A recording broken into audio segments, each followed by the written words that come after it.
अहान गुस्से से बोला, अब तुम कहाँ चली?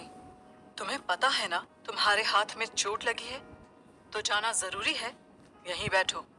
और तुम्हारी कॉफी तो मैंने बहुत अच्छी पी ली। चाय ला रहा हूँ तुम्हारे लिए। अहान ये कह के किचन में चला गया। ईशा वहीं बैठ गई। थोड़ी ही देर में अहान ईशा के लिए चाय लेके आ गया था। अहान ने ईशा के हाथों में गरम चाय दी और धीरे से बोला, मैं यही हूँ, ऑफिस का कुछ काम कर रहा हूँ। तुम ये चाय खत्म करो और सोने चलो। अहान ये कह के चला गया था। इधर अर्चना इधर से उधर घूम रही थी। सुनील बेड पे फैल के बैठा था। डार्लिंग, क्यों परेशान हो रही हो? मैंने कहा ना, वो लड़का हमारी ईशा को कुछ नहीं करेगा। और इतनी बड़ी गुड न्यूज़ है, तुम जश्न मनाओ। हमारी जिंदगी का कांटा वो पागल औरत और उसका वो पागल बेटा, उससे तो हमारा पीछा छूटा डार्लिंग। बस करो सुनील, तुम तो इतना गिर चुके हो, तुम्हें जरा भी ख्याल नहीं है। वो बेटा और वो औरत तुम्हारी भी कुछ लगती थी। तुमने उन दोनों की जिंदगी बर्बाद कर दी। ये अच्छी बात नहीं है। तुम कब से इतना सबके बारे में सोचने लगे? अर्चना, वो पागल औरत बहुत बुरी थी। और उसका बेटा, और डार्लिंग वो लड़का अहान, मुझ पे झूठा इल्जाम लगा रहा है। तुम खुद बताओ, मैंने कभी तुम्हारे अलावा किसी को आंख उठा के देखा है? सुनील बस करो, वो सब शादी के पहले की बात थी। फिलहाल तुम ये देखो, तुमने ही उस लड़की के साथ, अहान की बुआ के साथ कुछ किया है। क्योंकि अहान को मैं काफी टाइम से जानती हूँ, मुझे आज तक कुछ ऐसा नहीं लगा। और जब वो इतने यकीन से कह रहा है, जरूर तुम्हारा कोई तो हाथ होगा। अर्चना गुस्से से बोली थी, डार्लिंग मैं बताता हूँ, वो लड़की देखो जो भी थी एक पागल औरत है वो। और अब वो पागल औरत किसी पे भी इल्जाम लगा देगी, उसके घर वाले मान लेंगे। ये तो गलत है। उसका इलाज तो क्या करवाते, ये ढूंढने में लगे हैं उसका बाप कौन है। खैर कोई नहीं, उस लड़के से मैं अपनी ईशा छीन लूंगा। मैंने उसके घर और उसके माँ बाप के घर में दिखवा लिया, लेकिन शायद उस अहान ने जरूर उसको कहीं छिपाया है। मैं नहीं जानती, लेकिन बस मैं ये कह रही हूँ, मुझे मेरी ईशा, मेरी बेटी वापस चाहिए। कितने दिन हो गए उसको देखे हुए। मैं उसको देखना चाहती हूँ, उससे मिलना चाहती हूँ। हाँ हाँ, तुम फिक्र मत करो, देखना जल्दी ही ईशा हमारे साथ होगी।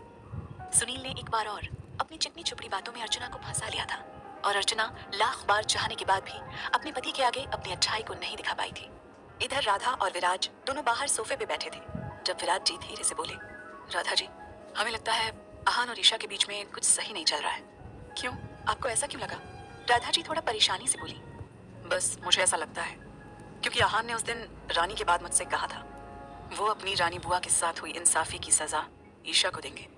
और मुझे बस डर लगता है, क्योंकि अहान जो कहता है वो करता भी है। आप उसकी माँ हैं, आप तो अच्छे से जानती हैं ये बात। और आपका बेटा कहीं कुछ गलत ना कर दे। रानी के साथ जो हुआ, इस बात का असर उस पर बहुत ज्यादा पड़ा है। ईशा बेटी तो मासूम है। अभी उसके साथ भी जो हुआ, अचानक से शादी, और फिर अहान ने भी उसके साथ अच्छा नहीं किया। लेकिन हम चाहते हैं ईशा हमेशा खुश रहे, उसको इस परिवार में अपने माँ बाप की कमी भी महसूस ना हो। लेकिन अहान, कहीं वो ईशा को... नहीं विराज जी, बिल्कुल नहीं। अहान ऐसा कभी नहीं करेगा। वो हमारा बेटा है और उसके अंदर हमारे संस्कार हैं। और विराज जी, हमने उसकी आंखों में ईशा के लिए प्यार देखा है। वो ईशा का नाम सुनते ही मुस्कुराने लगता है। ईशा के हंसने से उसकी भी मुस्कान बढ़ती है। और सबसे बड़ी बात, वो ईशा को कभी परेशानी में नहीं देख सकता। ईशा से ही आहान है, ऐसा प्यार जो शायद आज तक कभी किसी के लिए नहीं था। आप समझ रहे हैं ना हमारी बात?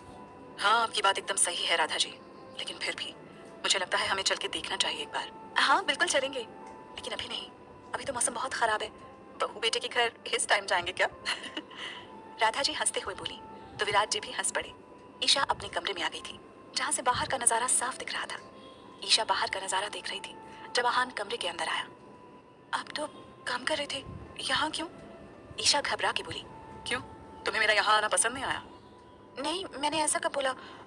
मैं सोच रही थी आपकी बात मिनट मिनट में पलटती है। ईशा ने बात धीरे से बोली थी, लेकिन अहान ने सुन ली थी। अहान ईशा के ऊपर हल्का सा झुका तो ईशा को सांस आनी मुश्किल हो गई।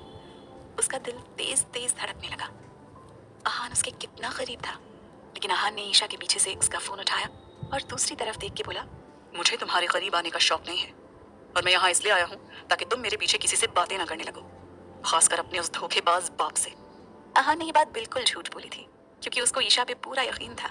अहान ईशा को मिस कर रहा था, इसलिए ईशा के लिए आ गया था वापस, उसका कितना भी जरूरी काम क्यों ना हो। लेकिन ईशा के बिना सब बेकार था।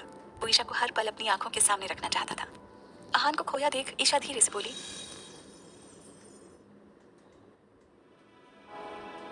भाग 22। क्या हुआ, देख लिया ना आपने मुझे? मैं कहीं बिजी नहीं हूँ ना, इसलिए अब आप जा सकते हैं मिस्टर अहान। ओह रियली मिसेस ईशा, आप अपने ही पति को उसके रूम से धक्के देके बाहर निकाल रही हैं। क्या ये आपके संस्कार हैं? आहान की बात पे ईशा धीरे से बोली, हाँ तो संस्कार की बात आप मत करिए। मेरे संस्कार बहुत अच्छे हैं। कम से कम मैं किसी पे शक तो नहीं करती जैसे आप करते हो, और ना मैं किसी को किसी और के किए की सजा देती हूँ आपकी तरह, वो भी तब जब मुझे पूरी बात का पता भी ना हो। हाँ, आप ज्यादा भाषण मत झाड़ो। तुमसे जितना बोला उतना करो। जाके चुपचाप सो जाओ। चलो सो जल्दी। और वो खरगोश? ईशा को अचानक बारिश में भीगा हुआ नन्हा खरगोश याद आया। हाँ, वो खरगोश वो सुकून से बैठा है, उसकी चिंता मत करो। तुम सो जाओ, मैं हूँ उसका ध्यान रखने को। आहान के कहने पे ईशा लेट गई थी, लेकिन उसका दिमाग तो बस एक तरफ था, कैसे भी आहान से बदला लेना है। जैसे आहान ने उसको तड़पाया था, वो भी आहान को वैसे ही तड़पाना चाहती थी। ईशा अपने दिमाग में कुछ प्लान करके सो गई थी। उसको पता था अब आहान से बदला कैसे लेना है। आहान भी बेचारा ईशा की मोहब्बत में चूर इस बात से अनजान था। उसकी प्यारी, स्वीट और क्यूट सी वाइफ ने कुछ ऐसा सोचा था जिससे उसके होश अच्छे से उड़ने वाले थे। सुबह की रोशनी हल्के हल्के कमरे के अंदर आ रही थी। आहान ने उठ के देखा, ईशा गायब थी। आहान को बिल्कुल यकीन नहीं हुआ, आज ईशा उससे पहले कैसे उठ के बैठ गई थी। ये तो बिल्कुल इम्पॉसिबल था। आहान कुछ सोचता हुआ बाथरूम में घुसा, और जब तक तैयार होकर बाहर आया, क्या हुआ? देख लिया ना आपने मुझे? मैं कहीं बिजी नहीं हूँ ना, इसलिए अब आप जा सकते हैं Mr Aahan. Oh really Mrs Isha, आप अपने ही पति को उसके रूम से धक्के देके बाहर निकाल रही हैं। क्या ये आपके संस्कार हैं? आहान की बात पे ईशा धीरे से बोली, हाँ तो संस्कार की बात आप मत करिए। मेरे संस्कार बहुत अच्छे हैं। कम से कम मैं किसी पे शक तो नहीं करती जैसे आप करते हो, और ना मैं किसी को किसी और के किए की सजा देती हूँ आपकी तरह, वो भी तब जब मुझे पूरी बात का पता भी ना हो। हाँ, आप ज्यादा भाषण मत झाड़ो। तुमसे जितना बोला उतना करो। जाके चुपचाप सो जाओ। चलो सो जल्दी।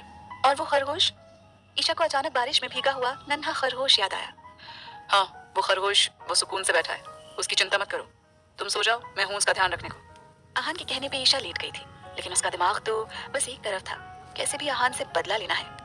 जैसे आहान ने उसको तड़पाया था, वो भी आहान को वैसे ही तड़पाना चाहती थी। ईशा अपने दिमाग में कुछ प्लान करके सो गई थी। उसको पता था अब आहान से बदला कैसे लेना है। आहान भी बेचारा ईशा की मोहब्बत में चूर इस बात से अनजान था। उसकी प्यारी, स्वीट और क्यूट सी वाइफ ने कुछ ऐसा सोचा था जिससे उसके होश अच्छे से उड़ने वाले थे। सुबह की रोशनी हल्के हल्के कमरे के अंदर आ रही थी। आहान ने उठ के देखा, ईशा गायब थी। आहान को बिल्कुल यकीन नहीं हुआ, आज ईशा उससे पहले कैसे उठ के बैठ गई थी। ये तो बिल्कुल इम्पॉसिबल था। आहान कुछ सोचता हुआ बाथरूम में घुसा, और जब तक तैयार होकर बाहर आया, पूरा नाश्ता वहाँ लगा हुआ था। तुम ठीक तो हो ना? आई मीन तुम्हारी तबीयत सही है ना? आहान कुछ सोचते हुए बोला, जी क्यों? आपको मैं सही सलामत नहीं दिख रही? और चलो अगर दिख भी नहीं रही तो देख लो, मैं एकदम ठीक हूँ। बस पत्नी धर्म निभा रही हूँ मिस्टर आहान। और अब आप मुझे ही ताड़ते रहेंगे या कुछ खाएंगे भी? आहान को आज ईशा झटके पे झटके दिए जा रही थी, और उसकी बात करने में भी इतना फर्क आया था। आहान अभी नाश्ता कर ही रहा था जब सामने से विराट जी और राधा जी चेहरे पे मुस्कुराहट लिए आ रहे थे। उनको देखते ही ईशा उनके गले से लग गई। ईशा को उनके साथ बहुत अच्छा फील होता था, यही वजह थी वो दोनों के साथ रहना चाहती थी। खुश रहो बेटे, रात से राधा जी को तुम्हारी फिक्र हो रही है। और सच कहूँ तो मुझे भी, क्योंकि ये जगह ही थोड़ी ऐसी है, तुम्हारी याद भी बहुत आ रही थी। सो चलाओ मिलते ही चलें। तुम बताओ ठीक हो ना? किसी ने परेशान नहीं किया ना? विराट जी ने आहान को घूरते हुए कहा। नहीं बाबा, मैं ठीक हूँ, आइए आप लोग अंदर आइए। ईशा समझ चुकी थी अपने पति की कमजोरी। उसको अब समझ आ गया था क्या करना है। ईशा ने अपने दिमाग में बहुत अच्छा प्लान बना लिया था।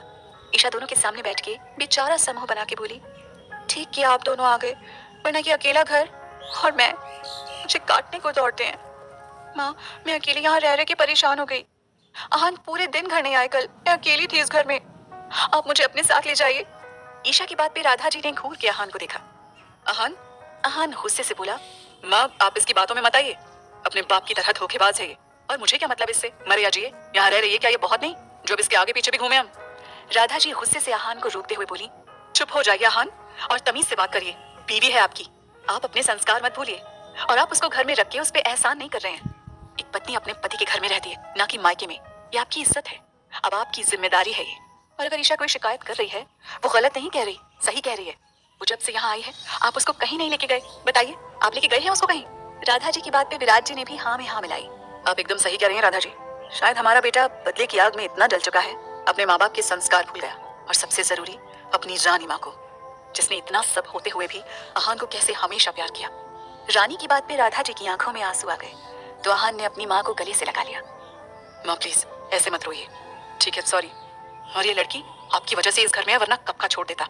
आहान बस बहुत हो गया, क्या बार बार एक ही बात छोड़ देता। ईशा आपकी पत्नी है, कि छोड़ने छुड़ाने की बातें हमारे यहाँ नहीं होती, और शादी कोई बच्चों का खेल नहीं है। जब मनाया कर ली, जब मनाया छोड़ दिया। ईशा को अगर आपने कुछ भी कहा तो अच्छा नहीं होगा। और अभी आप कहाँ जा रहे हैं?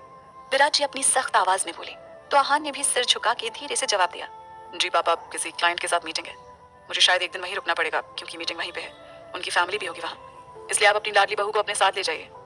आपने बिल्कुल सही कहा आहान, हमारी लाडली बहू जरूर जाएगी, लेकिन हमारे साथ नहीं, आपके साथ। विराट जी की बात पे आहान ने बेयकीनी से अपने पापा को देखा।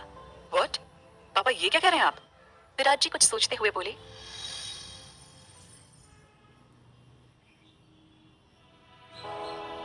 भाग 23। व्हाट? पापा मैं इसको अपने साथ नहीं ले जा सकता, आई एम सॉरी। क्यों आहान, क्यों नहीं ले जा सकते? क्या आपको कोई प्रॉब्लम है ईशा बेटी को अपने साथ ले जाने में? नहीं पापा, लेकिन वो लोग, मैं खुद उनसे पहली बार मिल रहा हूँ, और ये ईशा को वहाँ कहाँ ले जाऊंगा मैं? बस आहान, हम आपकी एक नहीं सुनेंगे। जाओ ईशा, अपना सामान पैक करो। ईशा तो जैसे यही चाहती थी। राधा जी का इशारा मिलते ही ईशा दौड़ के कमरे में गई और थोड़ी देर में ही एक हैंड कैरी लेके आ गई।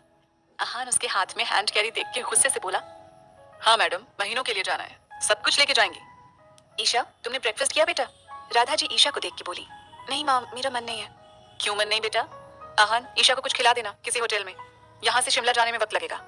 आहान ने गुस्से से ईशा को घूरा और चाबी उठा के आगे बढ़ गया। ईशा ने दोनों का आशीर्वाद लिया और प्यार से बोली, माँ, मैं अपनी अमानत, मेरा खरगोश आपके पास छोड़ के जा रही हूँ, उसका ध्यान रखना प्लीज। हाँ हाँ बेटा, ईशा तुम फिक्र मत करो, हम अच्छे से ध्यान रखेंगे। ईशा अपना हैंड कैरी घसीट के आगे बढ़ गई, जहाँ आहान पहले से उसका ही इंतजार कर रहा था। ईशा को देख के आहान ने गुस्से से साइड का दरवाजा खोला। ईशा बड़े आराम से फैल के बैठ गई। आहान भले ही ईशा से कितना भी प्यार करता हो, लेकिन वो ईशा को अपने साथ नहीं ले जाना चाहता था, क्योंकि सुनील ईशा को ढूंढ रहा था और थोड़ी सी भी लापरवाही उनकी जिंदगी मौत की वजह बन जाती। लेकिन ईशा के दिमाग में कुछ और ही चल रहा था। वो कुछ अलग ही सोचे बैठी थी, जो शायद पता नहीं क्या था। आहान ने ड्राइविंग सीट संभाली और ईशा को देख के गाड़ी आगे बढ़ा दी। ईशा के दिमाग में बस अब यही चल रहा था, कैसे भी आहान की बदनामी करानी है, वो भी सबके सामने। और ईशा ये करने भी वाली थी। आहान के साथ आने का उसका मकसद कुछ और ही था। आहान गुस्से में ईशा को देख के बोला, बहुत शौक चढ़ा है तुम्हें घूमने का, मैंने तो जैसे तुम्हें कैद किया हुआ है ना। आहान की बात पे ईशा हंसते हुए बोली, ओह, तो आप क्या नाम देंगे इसको? ये आपके लिए कैद करना नहीं हुआ? क्या आपने मुझे कैद नहीं किया? इसको क्या कहते हैं मिस्टर आहान?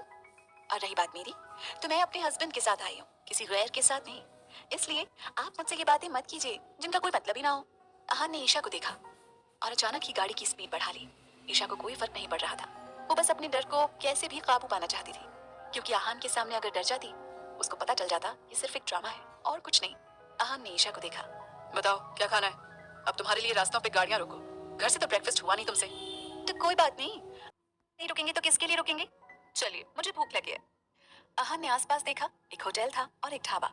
ईशा ने ढाबे की तरफ इशारा किया और उछल के बोली, मुझे यहीं खाना है, मैं यहीं खाना खाऊंगी, बहुत दिन हो गए किसी ढाबे पे खाना खाए हुए। ईशा की बात सुन के आहान बड़े अजीब तरीके से बोला, तुम ढाबे में खाना खाओगी? एक सीईओ की बीवी ढाबे में खाना खाएगी? ईशा ने आहान को देखा और गुस्से से बोली, मिस्टर आहान, क्या सीईओ इंसान नहीं होते? उनको मना होता है किसी ढाबे पे खाना खाना? और ये आप जैसे अमीरों के चोचले हैं, मैं तो यहीं खाऊंगी। अगर आपको इतनी फिक्र है, वो रहा आपका 5 स्टार होटल, जाके खाना खाइए वहीं, लेकिन मैं तो ढाबे के आलू पूरी खाऊंगी। ईशा ये कहते हुए साइड से दरवाजा खोलकर उतर रही थी, जब आहान ने उसका हाथ पकड़ लिया। ईशा को जैसे करंट सा लगा था।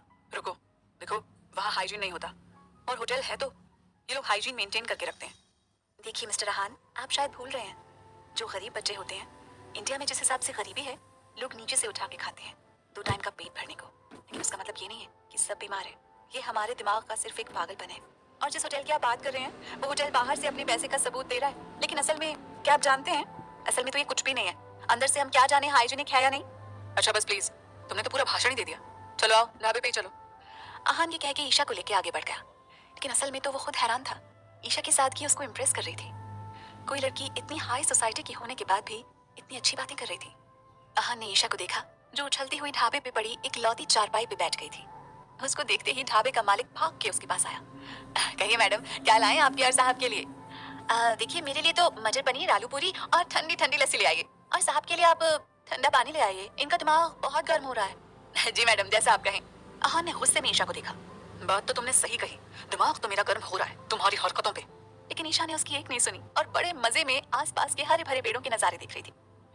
थोड़ी ही देर में गरम गरम खाना उसके सामने था। ईशा के तो मुंह में ही पानी भर आया था, क्योंकि आखिर आज इतने दिनों बाद बेचारी ढाबे का खाना खा रही थी। आहान बस ईशा को खाते देख रहा था।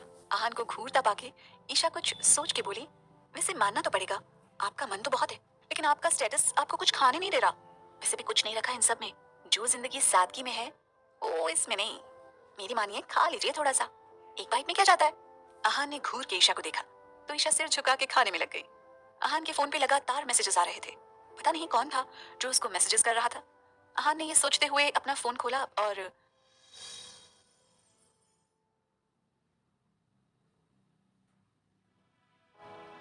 भाग 24।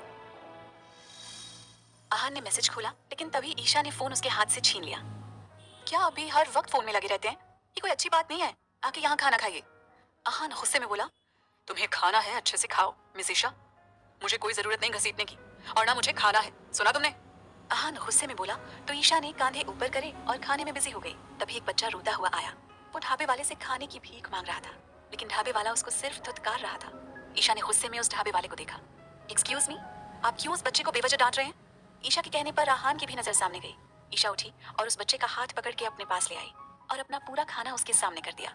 आहान धीरे से बोला, तुम खाओ, मैं ऑर्डर करता हूँ। चलो, नहीं मेरा पेट भर गया। आहान के डांटने के बाद ईशा चुपचाप बैठ गई और आहान ने सब बच्चों को बुला लिया जो बाकी भी उसके साथ थे। थोड़ी ही देर में बच्चों की बारात से इकट्ठी हो गई थी। आहान ने सबको खाना खिलाया और फिर लगातार आते मैसेजेस से परेशान होकर आखिर मैसेज खोल ही लिए। मैसेज देखते ही उसके चेहरे की मुस्कान अचानक गायब हो गई। आहान को जो ईशा अभी थोड़ी देर पहले तक अपने दिल की धड़कन लग रही थी, अब वो ईशा उसको जहर लग रही थी। आहान का प्यार एकदम छू मंतर हो गया था। आहान ने ईशा को देखा जो मुस्कुरा के उसको ही देख रही थी और उसका हाथ बुरी तरह पकड़ के गाड़ी में ले गया। ईशा को आहान से इस हरकत की उम्मीद नहीं थी। ईशा गुस्से से बोली, ये क्या बदतमीजी है मिस्टर आहान, ये कोई तरीका होता है? आहान की आंखें इस वक्त आग उगल रही थी। आहान ने ईशा को अपने साइड वाली सीट पे धकेला और गुस्से से बोला, तुम जैसी घटिया लड़की मैंने अपनी जिंदगी में नहीं देखी। मैं तुमसे प्यार करने लगा था मिसेस ईशा, बेहद प्यार। जो फीलिंग आज तक किसी के साथ नहीं आई थी, वो फीलिंग तुम्हारे साथ आने लगी थी। लेकिन तुमने मुझे बहुत बड़ा धोखा दिया है, बहुत बड़ा। I hate you. तुमने आज साबित कर दिया, उस ही बाप की बेटी हो तुम। ईशा बस आहान की सुन रही थी। ईशा गुस्से से बोली, देखो तुम अपनी हद में रहो, मैं तुम्हें आखिरी बार कह रही हूँ, अगर तुम मेरे पति हो इसका मतलब ये नहीं जो चाहे वो कह दोगे। और अगर इतनी परेशानी है तारो मुझे नीचे, अभी नहीं जाना तुम्हारे साथ कहीं। ईशा के कहने पर आहान ने ईशा के कांधे को पकड़ा और उसको गुस्से से बोला, जितना मैं पूछूं मुझे उसका सच सच जवाब चाहिए। और मैं तुम्हारे जवाब क्यों दूं? आखिर हो कौन तुम? और रही बात तुम्हें बताने की, तो मुझसे मत करो ये बातें। मुझे भी तुमसे प्यार हुआ था, बहुत ज्यादा प्यार, लेकिन तुमने सब मिट्टी में मिला दिया, सब खत्म कर दिया। आहान ईशा की बात पे जोर से हंसा और गुस्से से बोला, तुम तो सेम मेरी लाइन बोल रही हो मिसेस ईशा। मैं तो सिर्फ एक ड्रामा कर रहा था तुमसे नफरत करने का, ताकि हमारी आगे की जिंदगी एक सही टक्कर पे चलने लगे। लेकिन तुमने क्या किया? तुमने वो ड्रामा सब खराब कर दिया, तुमने असलियत बना दी। आज मैं तुमसे असलियत में नफरत करने लगा हूँ, बहुत ज्यादा नफरत। देखो अब तुम्हारा बहुत हो गया। मेरी गलती बिना बताए तुम मुझे कब से सुनाए जा रहे हो। आखिर मैंने किया क्या है? तुमने किया क्या है? तुम ये सवाल मुझसे पूछ रही हो, मैंने किया क्या है? मैं तो सोच रहा था इतनी शर्म तुम में होगी, खुद अपनी गलती एक्सेप्ट करोगी, लेकिन तुम मुझसे उल्टा पूछ रही हो, मैंने किया क्या है? मिसेस ईशा, जब मुझसे प्यार करने लगी थी तो क्या जरूरत थी किसी और के साथ? आहान की बात अभी मुंह में ही थी जब एक जोरदार थप्पड़ आहान के मुंह पे पड़ा। ईशा के नाजुक हाथ आहान के चेहरे पे निशान छोड़ गए थे। तुम्हारी हिम्मत भी कैसे हुई मेरे बारे में ये बात कहने की? How dare you! Mister Aahan, मैं ईशा अपने दम पे जीने वाली लड़की हूँ। हर जगह अपने माँ बाप का ख्याल रखा है, उनको सबसे ऊपर रखा है, ना कि तुम्हारी तरह हूँ। शट अप, एक शब्द और नहीं। तुम जानती भी हो तुम्हें अपनी इज्जत बना के लाया हूँ, बदनाम नहीं किया। तुम्हारी माँ सरेआम तुम्हें बेचने जा रही थी, तुम्हें अपने सिर पे बैठाया। लेकिन मिसेस ईशा, तुमने मुझे क्या दिया? सिर्फ धोखा, और इतना बुरा धोखा। तुमने मेरे साथ अच्छा नहीं किया। अपनी जिंदगी में पहली बार प्यार महसूस किया था, कभी पता नहीं था उसको इतनी जल्दी खो दूंगा। देखो आहान, तुम्हारी ये पहेलियां बहुत हो गई। मुझे सीधे सीधे ये बताओ, इन बातों का क्या मतलब है? मैं तुम्हें ढंग से जानती तक नहीं थी, और इतना मौका तुमने मुझे अभी तक नहीं दिया। नहीं ईशा, अगर ये बात हमारी शादी के पहले की होती तुम्हें कब का माफ कर देता, लेकिन तुमने शादी के बाद आखिर क्या कमी थी? कौन सा प्यार था जो मैंने तुम्हें नहीं दिया? ईशा की अब बर्दाश्त से बाहर हो गया था। ईशा ने गाड़ी का दरवाजा खोला और आहान को देखे बिना सीधी चलने लगी। आज पहली बार किसी ने उसके कैरेक्टर पे उंगली उठाई थी, जो कि उससे बिल्कुल भी बर्दाश्त नहीं हो रहा था। ईशा सीधे चली जा रही थी। उसकी आंखों से आंसू मोतियों की तरह टूट टूट के गिर रहे थे। ईशा का दिल छलनी हो गया था, वो भी उसके अपने पति की वजह से। आहान गुस्से से गाड़ी से उतरा जब उसका फोन बजा। आहान ने जैसे ही कॉल रिसीव किया, कोई सामने से बोला, तो मिस्टर आहान, अपनी वाइफ का ये रूप देख के तुम्हें कैसा लगा? आहान गुस्से से दहाड़ा, तुम होते कौन हो? और अगर उसको देखने की भी हिम्मत की ना, तुझे जिंदा जला दूंगा। अरे शांत रहिए मिस्टर आहान, हम कब भला बेचारी को कुछ कह रहे हैं? हमारी तरफ से मरे अजय, लेकिन बड़ा मजा आया। मिसेस ईशा आपके साथ भले अच्छी ना हो, लेकिन हमारे साथ बहुत अच्छी रही हैं। और ये जो आपको भेजा है, ये इस बात का जीता जागता सबूत है। आहान का गुस्सा बहुत ज्यादा बढ़ चुका था। रुक साले, तू जहां भी होगा वहीं से तुझे निकलवाऊंगा। तेरी हिम्मत भी कैसे हुई मेरी ईशा के बारे में बकवास करने की?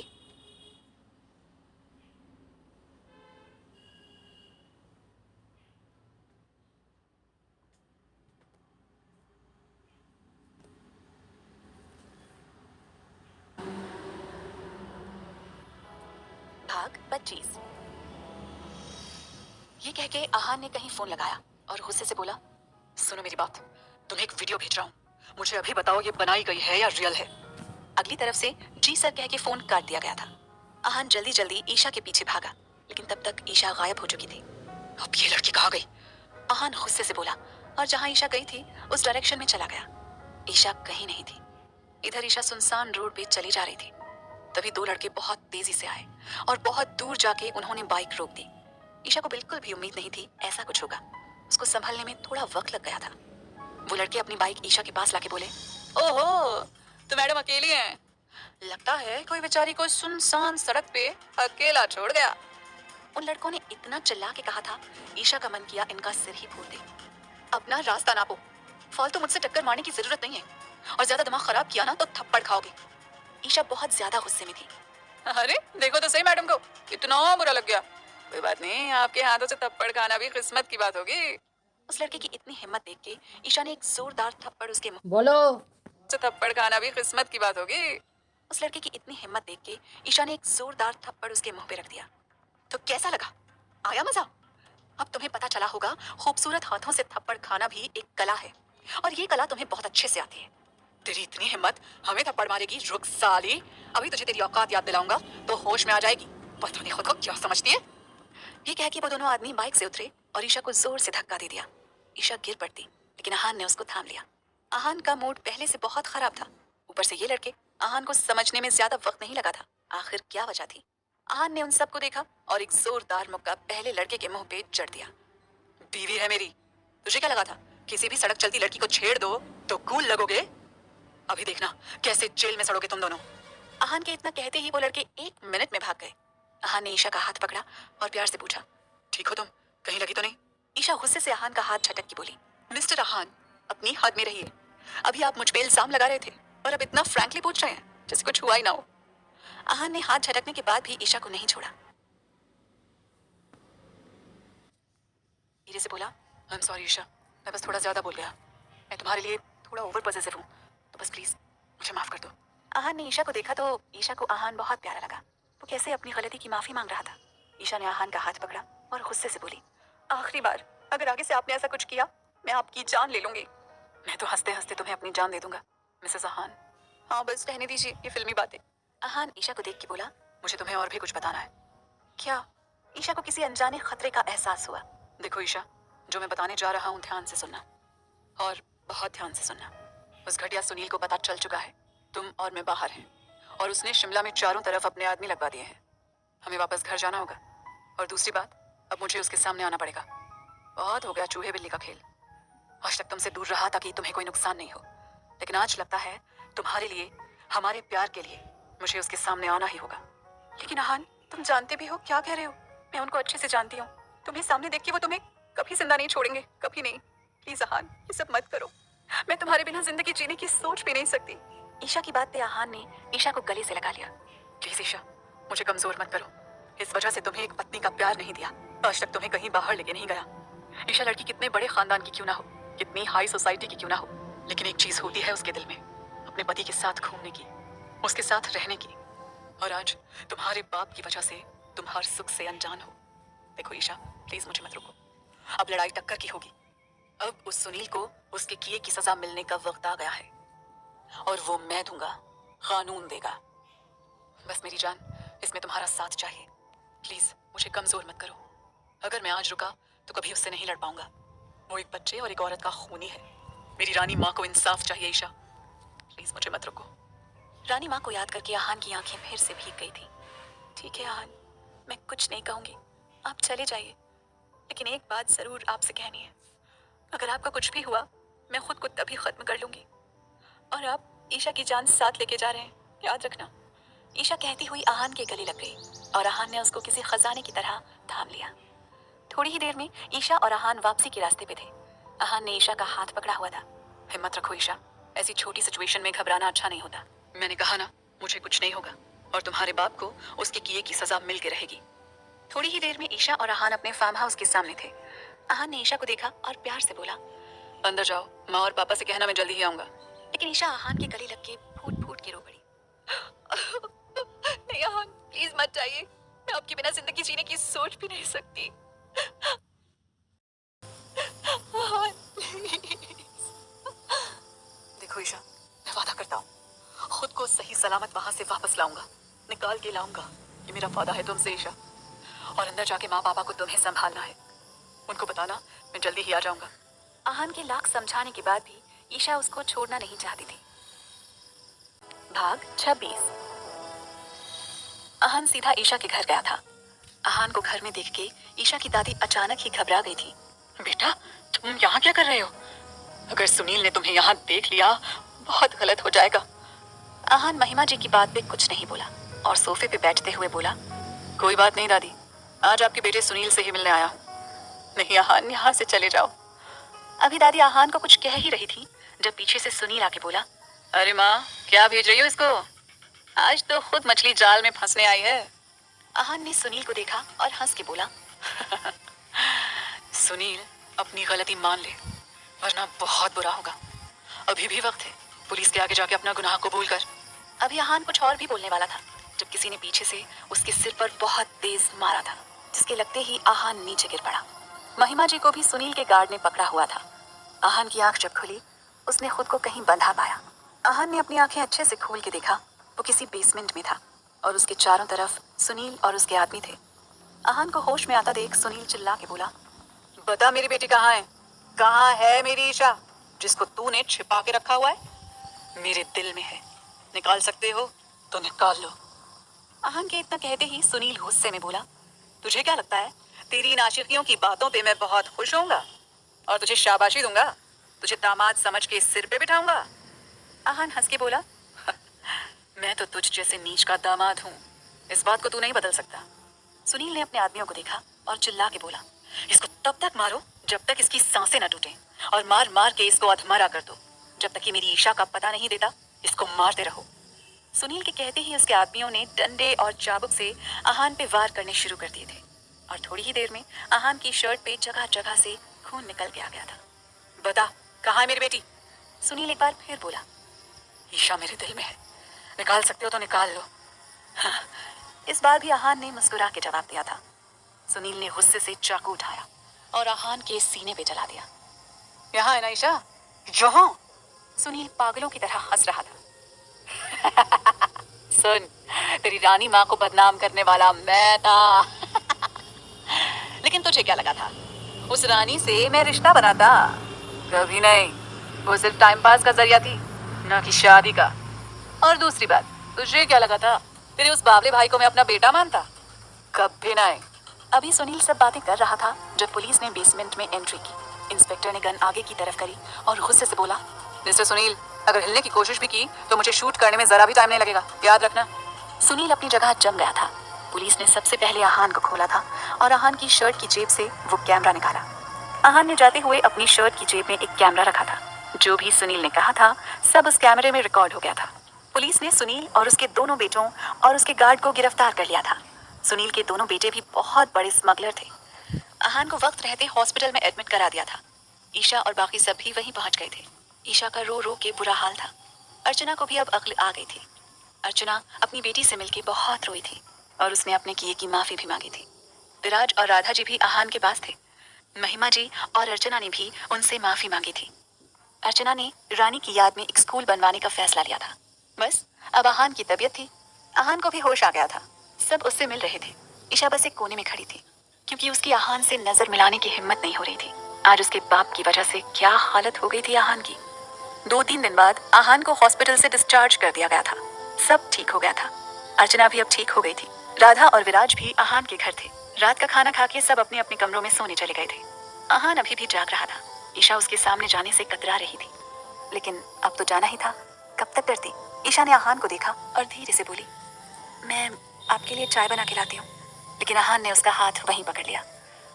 कब तक भागोगी मुझसे? और भागने का मतलब क्या है? आहान की बात पे ईशा सिर झुका के रोने लगी। मैं क्या करूँ आहान?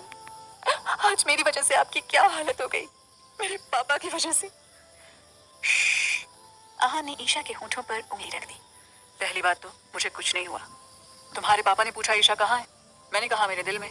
और दूसरी बात, जब तुम खुद कहती हो ये गुनाह करने से पहले वो मेरे पापा नहीं थे, तो बस आज क्यों खुद को गुनाहगार समझ रही हो? आहान की बात पे ईशा ने आहान के कांधे पे सिर झुका लिया। ईशा ने आहान का हाथ पकड़ा और धीरे से बोला, अब हमें भी अपनी नई जिंदगी की शुरुआत करनी चाहिए। आहान का मतलब समझते हुए ईशा कुछ सोच के बोली, आप क्या कहना चाहते हैं आहान? अभी बताता हूँ। ये कह के आहान ने ईशा के होठों को अपनी कैद में ले लिया और थोड़ी ही देर में दोनों की गहरी सांसें कमरे में गूंज रही थी और खिड़की से चांद भी दोनों को देख के मुस्कुरा रहा था।